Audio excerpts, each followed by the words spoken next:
A Northern Territory Supreme Court judge has described the levels of violence suffered by Aboriginal women as an epidemic. Justice Judith Kelly took the unusual step of making public comments, telling the Australian newspaper the problems are so severe, some women who had tried to escape had been effectively kidnapped and dragged to outstations to face beatings and rape.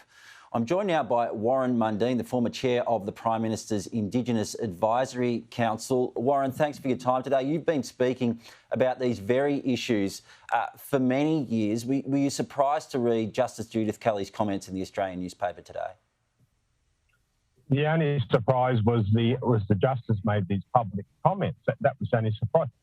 Everything else is just shocking. You saw in the Australian running several articles over the last few weeks in regard to Yuin the Moo and what was happening to women there. These things are repeated right across northern Australia and even down in the southeast and the southwest. I just find it really, really frustrating that people like Jacinta Price and myself and many other people have been raising these issues for decades, really, and it's just ignored. But not only ignored, that like people like Jacinta Price and myself and other people who raise these things have been abused and called racist names. When are we really going to take this situation serious? Because that's 55, something like women, 52 women who have died in this period.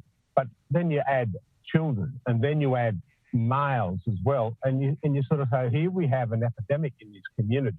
And yet, if it was in Sydney and Melbourne, there'd be outroar about it. But of course, the Aboriginal people, they're just ignored. You talk about that story that has been detailed in the Australian newspaper in the past week, the story of Ruby, who's a young woman from the community of Yuin who was sexually abused and beaten by her father. And then after her father was jailed, Ruby actually had to flee that community, and now she's living in North Queensland. But Justice Judith Kelly's reaction when she was asked about that story was, she said, when I read that, I was shocked by how shocked I wasn't, because it's a horrendous story, but we, as in the Supreme Court Justice, we see that every day. I mean, what are your thoughts about those comments? Well, this just highlights how epidemic it is. It is that that people get numb to it because they have day after day, they have these court cases, and they hear the witnesses, they hear the stories, and it sort of numbs them down. And it is shocking.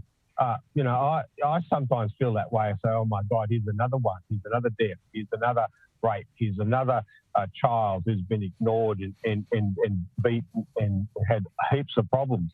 And yet we're just continually ignoring it. Now, what really makes me angry now, Justice Kelly praised the Black Lives Matter for raising the police thing, but that's not only should be top and centre. What should be top and centre are these women, are these children, and are these males who are suffering under this system. And I just buggers belief how we just continue to let this thing go on. And then what's the biggest talk in Canberra? The biggest talk in Canberra is the voice to Parliament, the Uluru Statement. Well, convince me how that is going to make a difference to these people's lives.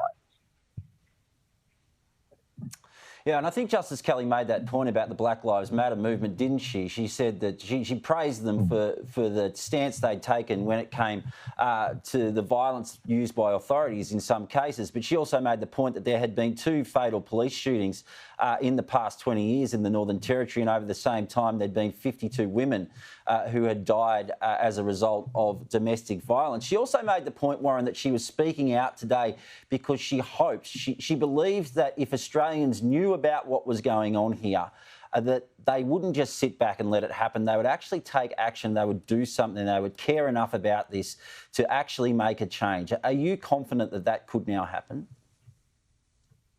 Look, I hope her words are right, because this has not been the case for the last 20 years that I know of. It is, and you yourself, Matt, you've raised these stories as well, and Sky News and that, and many newspapers around Australia, and nothing seems to happen.